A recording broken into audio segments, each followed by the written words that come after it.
আসসালামু আলাইকুম। প্রিয় দর্শক, অন্য মঞ্চের আলাপচারিতায় আপনাদের সকলকে স্বাগত জানাচ্ছি। আজকে আমাদের আমন্ত্রিত অতিথি হিসেবে আলোচনার জন্য উপস্থিত আছেন ইসলামী বিশ্ববিদ্যালয় কুষ্টিয়ার অধ্যাপক জনাব A.K.M মতিনুর রহমান। জনাব মতিনুর রহমান, আপনাকে আমাদের অনুষ্ঠানে স্বাগত জানাচ্ছি। আপনাকে ধন্যবাদ জানাচ্ছি। ধন্যবাদ। মতিন ভাই, আমি সরাসরি একটা প্রশ্নে আসছি। আপনি নিশ্চয়ই খেয়াল করেছেন, আজকে বিএনপির ভারপ্রাপ্ত চেয়ারপারসন তারেক রহমান তিনি একটা কথা বলেছেন যে উগ্রবাদকে নিয়ন্ত্রণে ব্যর্থ হলে ফ্যাসিবাদী অপশক্তির পুনরুত্থান ঘটবে। এবং এই উগ্রবাদ বলতে উনি ধর্মীয় উগ্রবাদের কথা সরাসরি বলেছেন। তিনি কি বলেছেন আমি আপনাকে হুবহু পড়ে শোনাই।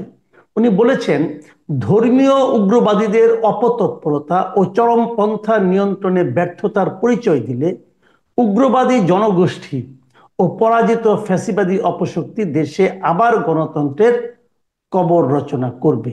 এই যে বক্তব্য, এই বক্তব্যকে আপনি কিভাবে দেখছেন? ধন্যবাদ মাসুদ ভাই, আপনাকে প্রথমে আমাকে আপনি আমন্ত্রণ জানানোর জন্য এবং সম্মানিত দর্শক শ্রোতা যারা এই অনুষ্ঠানটি দেখবেন তাদের সবাইকে শুভেচ্ছা জানাচ্ছি। আপনি যথার্থই বলেছেন। আজকে বিভিন্ন রাজনৈতিক দলের নেতৃবৃন্দের সাথে বিএনপি ভারপ্রাপ্ত চেয়ারম্যান জনাব তারেক রহমান তার বক্তব্যে এই কথাটি খুব গুরুত্ব সহকারে নিয়ে এসেছেন, এবং এটি আমি তার এই বক্তব্যের সাথে সম্পূর্ণ একমত।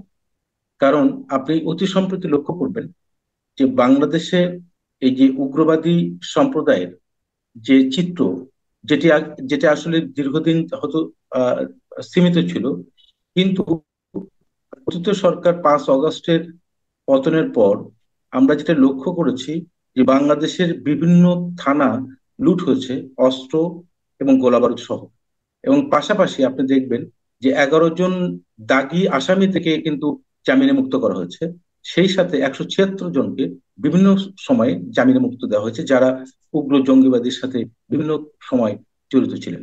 এটাও আমরা অতি সম্প্রতি দেখেছি যে বাংলাদেশে আপনার এই যে হিজবুত তাহরির একটি ডেমনস্ট্রেশন। সুতরাং এই কথাটি খুবই প্রাসঙ্গিক এবং গুরুত্বপূর্ণ এই কারণেই যে যদি এটিকে নিয়ন্ত্রণ করতে ব্যর্থ হয় বর্তমান সরকার, ইতিমধ্যে আমি মনে করি যে কিছু কিছু আশকারা তারা পেয়েছে। আপনি এটি বললেন বিভিন্ন ঘটনার প্রেক্ষিতে আপনার কাছে মনে হয়েছে যে এই সমস্ত লোকদেরকে, এই সমস্ত উগ্রপন্থী লোকদেরকে এই সরকার কিছু কিছু ক্ষেত্রে আশকারা দিয়েছে। এটা আপনার কাছে কেন মনে হলো? এটা আমার কাছে মনে হচ্ছে, দেখেন, মব জাস্টিস নামে একটি বিষয় আসছে। যে মব জাস্টিসটি মূলত আপনার একটি রাষ্ট্র ব্যবস্থায় যখন সরকার থাকে, তার একটি প্রচলিত বিদ্যমান আইন থাকে, সেই আইন দ্বারা যদি কোনো ক্রিমিনালস আপনি যথোপযুক্ত ভাবে বিচারের আওতায় বা আইন শৃঙ্খলা বাহিনীর নিয়ন্ত্রণে আনতে না পারেন, তাহলে সেখানে কিন্তু একটা বিশৃঙ্খলা দেখা দেবে। বিপ্লবের পরে সরকারকে খুব কঠিন হস্তে এই জিনিসগুলো নিয়ন্ত্রণ করা উচিত ছিল। কিন্তু আমার কাছে কেন যেন মনে হয় বর্তমান অন্তর্বর্তীকালীন সরকার এই জিনিসটি নিয়ন্ত্রণ করতে ব্যর্থ হয়েছে।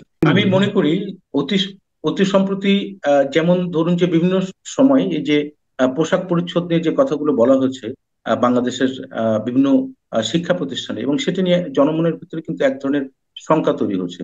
অর্থাৎ একটা ব্যক্তির পোশাক পরিচ্ছদ, এটিকে যদি আপনার নিয়ন্ত্রণ করার জন্য কোনো পক্ষ এটিকে গাইডলাইন হিসেবে বিবেচনা করে, তাহলে সেটি জনগণের ভিতরে কিন্তু এক ধরনের শঙ্কা তৈরি হয়। এবং সেখানে আপনি লক্ষ্য করবেন যে উগ্রবাদী পন্থা যেটি বাংলাদেশে একটা সময় কিন্তু এটি রাষ্ট্রীয় বিভিন্ন জায়গায় আপনার গুপ্ত হামলা এবং হামলা বা জনসমক্ষেও অনেক হামলা হয়েছে, এবং সেটি যে একেবারে আপনার আহ, মুক্ত হয়েছে বিষয় কিন্তু এরকম নয়। যদিও আমরা জানি কিছু কিছু ক্ষেত্রে পতিত সরকার এই যে উগ্রবাদীকে দেরকে নিয়ে এক ধরনের ন্যারেটিভ তৈরি করেছে, যেটি হয়তো প্রকৃত অর্থেই সঠিক নয়। কিন্তু এটাও সত্য যে এই ঘটনাগুলো কিন্তু বাংলাদেশে ঘটেছে।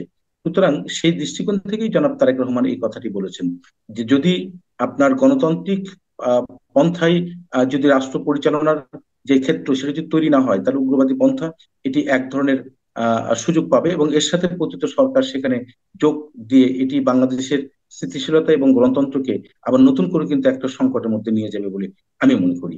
মানে আপনি নিজেও মনে করছেন যে কিছু কিছু ক্ষেত্রে সরকার আশকারা দিচ্ছে। আবার তারেক রহমান সাহেব উনি কিন্তু এই ব্যাপারে অন্তর্বর্তী সরকারেরই দৃষ্টি আকর্ষণ করলেন। তো এখানে আপনি কি মনে করেন যে এই দৃষ্টি এভাবে আকর্ষিত হবে, মানে এর জন্য কি সরকারের মধ্যে বোধোদয় হতে পারে? আমি ব্যক্তিগত মনে করি সরকার যদি বোধোদয় না হয় তাহলে এটি বাংলাদেশকে আবার নতুন করে সংকটের দিকে নিয়ে যাবে, কোনো সন্দেহ নেই। এবং কেন বোধোদয় হওয়া উচিত, আপনি লক্ষ্য করেন যে অন্তর্বর্তীকালীন সরকারের কিছু কিছু উপদেষ্টা, যেটা তারেক রহমান সাহেব আজকে উল্লেখ করেছেন এবং আপনিও জানেন, আমরা জানি, যে তারা অনেক ক্ষেত্রে কিন্তু নির্বাচনকে ইস্যু করে কেন্দ্র করে বিভিন্ন ধরনের বক্তব্য উপস্থাপন করেছেন এবং কিছু কিছু রাজনৈতিক দলও কিন্তু সেখানে উপস্থাপন করেছেন। সুতরাং এই যে নির্বাচন এবং সংস্কার নিয়ে এক ধরনের কিন্তু আমি মনে করি যে ইঁদুর বিড়াল খেলার মতো এক ধরনের খেলা তৈরি হচ্ছে। যদিও গত 2 দিন আগে প্রধান উপদেষ্টা পুলিশ বাহিনীর সাথে একটি বৈঠকে বলেছেন যে নির্বাচন ডিসেম্বরে করতে হবে এবং সেই লক্ষ্যে আহ, তারা কিন্তু প্রস্তুতি নেওয়ার ব্যাপারে উনি একটা নির্দেশনা দিয়েছেন। কিন্তু পাশাপাশি আপনি দেখবেন যে প্রেস সেক্রেটারি আর এক ধরনের মন্তব্য করেছেন। সুতরাং এই যে বিষয় বিষয়গুলো অসংলগ্ন এবং অস্পষ্টতা, এটি কিন্তু মানুষের মধ্যে একটা শঙ্কা তৈরি করে। কারণ আপনার পতিত সরকারের পর যেহেতু দীর্ঘ 17 বছর মানুষ গণতান্ত্রিক চর্চার ভিতরে ছিল না এবং গণতান্ত্রিক অধিকার থেকে তারা বঞ্চিত ছিল, মানুষ কিন্তু উন্মুখ হয়ে আছে তাদের মতামতটা প্রকাশ করার। তো সুতরাং এখানে আমি মনে করি রাজনৈতিক মতবিরোধ থাকতে পারে, মত পার্থক্য থাকতে পারে, আদর্শিক ভিন্নতা থাকতে পারে, কিন্তু জাতীয় ঐক্যর মধ্য দিয়ে একটা কনসেনসাসের সকল রাজনৈতিক দলকে আসা উচিত। এই কারণেই যে সবাই কিন্তু এই পতিত সরকারের বিপক্ষে তাদের অবস্থান ছিল, গণতন্ত্রের পক্ষে তাদের অবস্থান ছিল। আমি মনে করি যে আজকে যে আহ্বানটি জনাব তারেক রহমান করেছেন, যে জাতীয় ঐক্যর মধ্য দিয়ে প্রত্যেকটা রাজনৈতিক দলই কম বেশি এই প্রসঙ্গটি অ্যাড্রেস করেছেন। আমি মনে করি জাতীয় ঐক্যর মধ্য দিয়ে আসলে একটি নির্বাচন এবং অতি দ্রুত, যদি সেটি না হয় তাহলে দেখবেন যে এই অন্তর্বর্তীকালীন সরকার যদি ব্যর্থ হয় বা তারা যদি ব্যর্থতার দিকে ধাবিত হয়, তাহলে সেটি রাষ্ট্রের জন্য, বাংলাদেশের জন্য কোনোভাবেই আসলে সুখকর হবে না।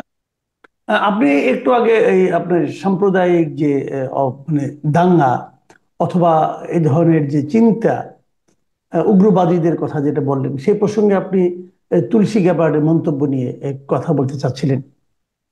আমরা যদি এই সাম্প্রদায়িক ঘটনা প্রবাহ অথবা কিছু ঘটেছে কিছু ঘটেনি এই প্রসঙ্গে, 2 দিন আগে ভারতে মার্কিন যুক্তরাষ্ট্রের যে গোয়েন্দা প্রধান তুলসী গ্যাবার্ড যে মন্তব্য করেছেন, এবং সেই মন্তব্যে বাংলাদেশের প্রসঙ্গটা যেভাবে এসেছে, এটা নিঃসন্দেহে আমাদের জন্য খুব একটা সুখকর নয়। ওনার এই মন্তব্যটা কতটুকু আপনার বিবেচনায় বাস্তবসম্মত, এবং এই মন্তব্যের প্রেক্ষিতে আমাদের সরকারের যে প্রতিক্রিয়া, সেই প্রতিক্রিয়াটা আপনার কাছে কতটুকু গ্রহণযোগ্য এবং সঠিক মনে হয়েছে? এবং তৃতীয়ত, এই দুইয়ের কারণে আন্তর্জাতিক অঙ্গনে আমাদের অবস্থানের কি হেরফের হতে পারে বলে আপনি মনে করেন? আচ্ছা, আমি আপনার শেষেরটা দিয়ে একটু শুরু করি সংক্ষেপে। জি। সেটি হচ্ছে, দেখুন, মার্কিন যুক্তরাষ্ট্র একটি বৃহৎ শক্তিধর রাষ্ট্র এবং সেই রাষ্ট্রের যিনি গোয়েন্দা প্রধান তুলসী হ্যাবার্ট যে কমেন্টটি করেছেন, নিঃসন্দেহে এটি একটি কনসার্ন বিষয়, কোনো সন্দেহ নেই।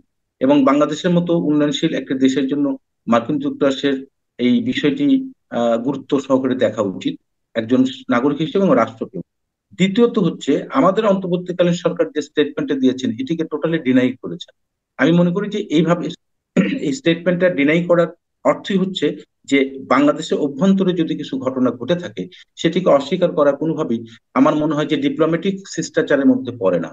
নাম্বার আহ প্রথম যেটি আপনি বলেছেন তুলসী গাবার্ডের যে কমেন্ট, আমি তুলসী গাবার্ডের কমেন্টটাকে এভাবে দেখতে চাই দুটো পার্টে। একটু হচ্ছে তার এই অ্যাড্রেসটা অফিসিয়ালি করেছেন আপনার ইন্ডিয়ার একটি গণমাধ্যমে, এবং সেটিকে আমি, আমার কাছে মনে হয় না যে খুব বেশি অফিসিয়াল একটা অ্যাড্রেস করেছেন।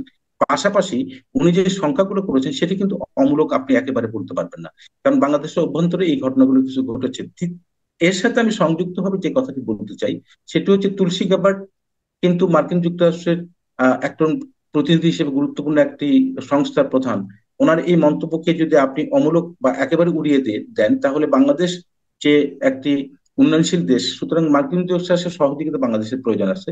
এবং সেক্ষেত্রে ডিপ্লোম্যাটিক শিষ্টাচারের মধ্য দিয়ে এই জিনিসগুলো মনে হয় অ্যাড্রেস করা সরকারের উচিত ছিল, এবং যেটি সরকার করার ক্ষেত্রে আমার মনে হয় যে খুব বেশি আন্তরিকতা দেখিয়েছে বলে মনে হয় নাই।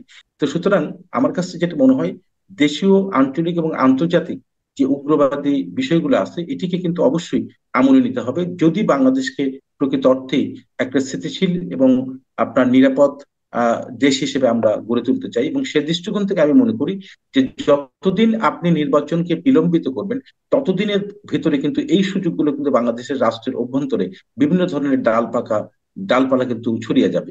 সুতরাং সে দৃষ্টিকোণ থেকে নির্বাচন বৃহৎ রাজনৈতিক দলগুলো চাচ্ছেন, এবং সেখানে আমি মনে করি নির্বাচন কেন্দ্রিক কিছু সংস্কার সম্পূর্ণ করে অতি দ্রুত নির্বাচনের মধ্য দিয়ে আমার মনে হয় তখন এই এই এই অংশগুলো খুব বেশি মাথাচাড়া দিয়ে উঠতে পারবে বলে আমার মনে হয় না। কারণ অন্তর্বর্তীকালীন সরকারের সমর্থন থাকলেও অন্তর্বর্তীকালীন সরকারের রাজনৈতিক যে ম্যান্ডেট সেটি কিন্তু অন্তর্বর্তীকালীন সরকারের উপরে নেই। পাশাপাশি অন্তর্বর্তীকালীন সরকারের উপদেষ্টা এবং তাদের কার্যক্রমের মধ্য দিয়ে যে একটা রাজনৈতিক দল নতুন করে গঠিত হয়েছে সেটি নিয়েও কিন্তু জনমনে বিভিন্ন ধরনের বিভ্রান্তি আসছে। তো সুতরাং এই বিষয়গুলোকে অ্যাড্রেস করে যতদূর সম্ভব বাংলাদেশকে গণতান্ত্রিক পন্থায়, বিশেষ করে জনগণের ম্যান্ডেটের মধ্য দিয়ে একটা নির্বাচিত সরকারের কাছে আমার মনে হয় যে ক্ষমতাটি যাওয়া উচিত, এবং তখন হয়তো একটা শৃঙ্খলা আহ আহ তারা অ্যাড্রেস করতে পারবে বলে আমি ব্যক্তিগত মনে করি। আমি আপনাকে শেষ প্রশ্নটা করছি, যথাসম্ভব একটু ছোট করে যদি বলেন আর কি, যেহেতু আমি আমি নিজে আশঙ্কা করছি এই প্রশ্নটার উত্তর অনেক বড় হওয়া কথা, কিন্তু আপনার কাছে আমি ছোট উত্তর আশা আশা করছি। সেটা হলো, আপনি এইমাত্র বললেন যে আপনার কাছে মনে হয়েছে যে অন্তর্বর্তীকালীন সরকারের উপর রাজনৈতিক ম্যান্ডেটটা নাই, জনগণের ওরকম ম্যান্ডেটটা নেই। কিন্তু যে সরকারের উপরে সে ধরনের ম্যান্ডেট নেই, তারা যদি রাষ্ট্র পরিচালনার বিভিন্ন গুরুত্বপূর্ণ ক্ষেত্রে সংস্কারের দায়িত্ব নিয়ে নেয়, সেই সংস্কার আলটিমেটলি কতটুকু জনগণের ম্যান্ডেট নিয়ে হবে বলে আপনি মনে করছেন? না, আমি এখানে যে কথাটি বলতে চাই, দেখুন আসলে একটি পট বৃহৎ একটি আন্দোলনের মধ্যে দিয়ে একটা পট পরিবর্তনের পর কিছু কিছু ক্ষেত্রে সংস্কার করার প্রয়োজন আছে বলে আমি ব্যক্তিগত মনে করি। আর সংস্কারের যেরকম প্রয়োজন আছে, সংস্কার একটি চলমান প্রক্রিয়া। আপনি যদি মনে করেন সবগুলো সংস্কার করে আমি নির্বাচনে যেমন, সেটিও যেমন ঠিক নয়। আবার পাশাপাশি সংস্কার বিহীন অবস্থায় যদি আপনি নির্বাচনের দিকে যান, সেটিও আসলে জনগণের ভিতরে খুব বেশি গ্রহণযোগ্যতা পাবে না। নির্বাচন কেন্দ্রিক সংস্কার যেটি রাজনৈতিক দলগুলো চাচ্ছে, এবং আমি মনে করি নাগরিক হিসেবে আমরাও এটা প্রত্যাশা করি। আর সংস্কার যেহেতু চলমান প্রক্রিয়া, যেহেতু পরবর্তী সরকার যখন যিনি সরকার গঠন করবেন তার কাছে এক ধরনের দায়বদ্ধতা থাকবে যে 5 আগস্টের পর জনগণের যে প্রত্যাশা, সেই প্রত্যাশা অনুযায়ী ক্রমান্বয়ে, বিশেষ করে আপনি দেখেন যে বিএনপি 31 দফা রাষ্ট্র মেরামত সংস্কারের একটি আহ তারা মানে ঘোষণা দিয়েছেন, যেটি 2023 সালের 13ই মে সম্ভবত, আমি যতটুকু জানি। সুতরাং এটি কিন্তু পতিত সরকারের পতনের বহুত আগে, এবং সেখানে যে সমস্ত ইস্যুগুলো নিয়ে আসা হয়েছে, আমার মনে হয় যদি এটি ক্রমান্বয়ে তার এটি বাস্তবায়ন করে, এবং অপরাপর অন্যান্য রাজনৈতিক দল যখন নির্বাচনের মধ্য দিয়ে তারাও পার্লামেন্টে আসবেন, সেখানে যদি একটি কনসেনসাস তৈরি হয়, আমার মনে হয় ক্রমান্বয়ে রাষ্ট্রটা কিন্তু একটি ইতিবাচক দৃষ্টিভঙ্গির দিকে যাবে, যেটি আমাদের জন্য একটি সুখকর বার্তা বহন করবে ভবিষ্যতে। কিন্তু যদি নির্বাচনকে বিলম্বিত করে, যদি সংস্কারকে কেন্দ্র করে আপনি এটিকে অনেক বড় একটা ক্যানভাসে যান, তাহলে সংকট কিন্তু ঘনীভূত হবে বলে আমার মনে হয়। কারণ প্রথম 8 তারিখে প্রফেসর ইউনূসের নেতৃত্বে যে সরকারটি গঠিত হয়েছে, এটির যে মানে জনগণের কাছে যে ধরনের এক ধরনের ফ্লেভার ছিল, আজকে যদি আপনি 6 মাস বা 7 মাস পরে দেখেন, তাহলে সেই ফ্লেভারটা কিন্তু ওই জায়গাতে তারা আর ধরে রাখতে পারে নাই। সুতরাং আমি মনে করি এই সরকারের সফলতার জায়গা থাকতে থাকতেই একটি সুষ্ঠু সুন্দর নির্বাচন, এবং সেই নির্বাচনের দিকে মনে হয় সকল রাজনৈতিক দল এবং সরকারকে সেদিকে দৃষ্টি দেওয়া উচিত বলে আমি মনে করি।